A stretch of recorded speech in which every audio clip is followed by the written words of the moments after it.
Greetings to all you fellow groovy people. We're starting a little something over here at Healthy Republic, and it actually began with the first Democratic debate. But now it will continue with the second debate, which happened this week on Tuesday and Wednesday nights, where the crazies, the kookies, and the pure nut jobs stood on stage in Detroit, Michigan. If you watched the first debate video I released, shameless plug, please go watch it, I wove together Billy Madison clips and clips from the debate itself. At some points, I couldn't tell the difference between Billy and the candidates. And it was no different with this week's debate. No spoilers, but y'all are smart enough to figure out the theme of what I'm about to say about this debate. I'm Katie Petrick, and this is Healthy Republic. Oh, to be anywhere else but having to watch those debates. I envy all of you. The second of 12 debates kicked off on Tuesday in Detroit and was hosted by CNN. This time around, there was some backstage festivities prior to the debate. Cameras were seen in the candidates' various green rooms when they were hyping themselves up before they took the stage. Allow myself to introduce myself. I'm with it. I'm hip. I like to live dangerously. Also before the debate, Democratic National Chair Tom Perez got up on stage to rile the comrades. And this one actually did happen. Climate change is an economic crisis. It's a public health crisis. It's a moral crisis. It threatens our universe. And we must take action now. Rawr! That man's a feisty one. The chair of the party was the hype man, and it was pretty clear what we were about to see. I can give you all the details in a nutshell. Emphasis on nut. Help! I'm in a nutshell. How did I get into this nutshell? Classic.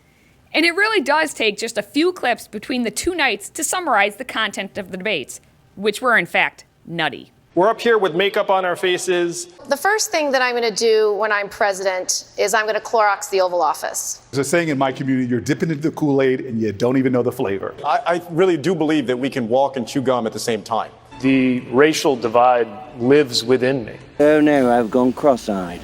But I have to give you more substance than that.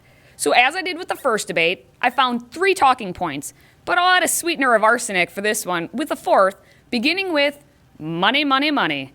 The candidates from night 1 put out spending proposals topping $1 million. $100 billion. No, not even close. That is way too small. More like $200 trillion. And $94 trillion was promoted for that gem of a Green New Deal. And then it was, everything from universal basic income to reparations to free, everything for all people, except, of course, the ones who need to work to death, to maybe, just maybe, someday get a chance to pay for all those people who are actually enjoying all of the free, everything. On to number 2.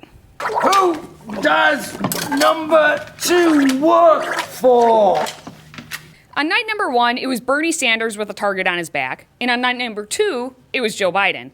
Basically, it was attack of the old white men, but Bernie and Joe took their mojo pills because they got as feisty as their geriatric capabilities allow.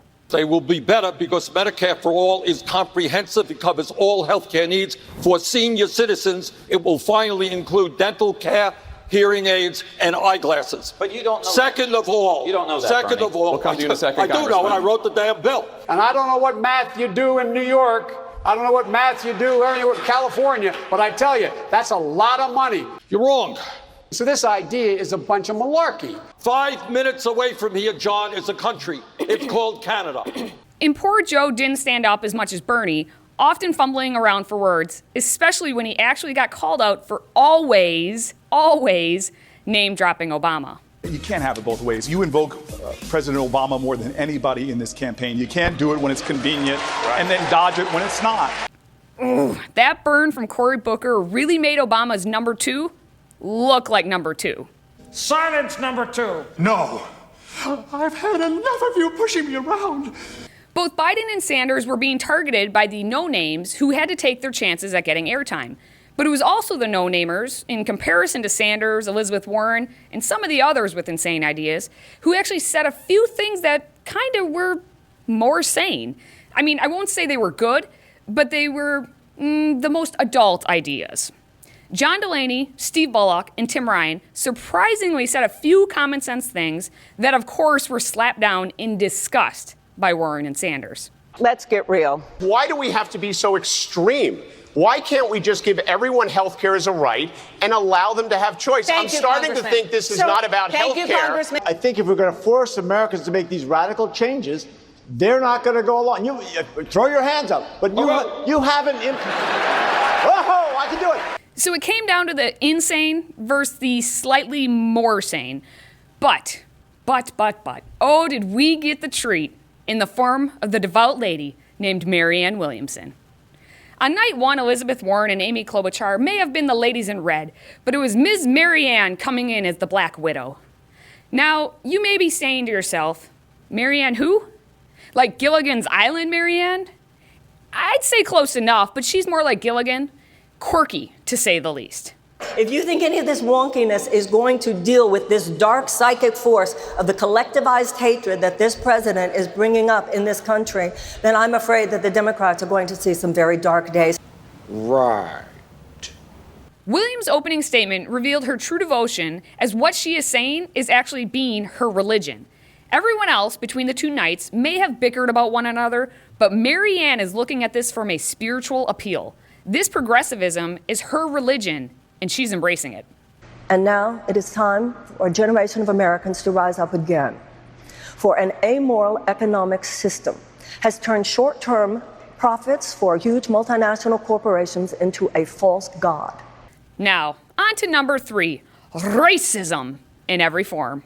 Environmental racism, economic racism, criminal justice racism, healthcare racism.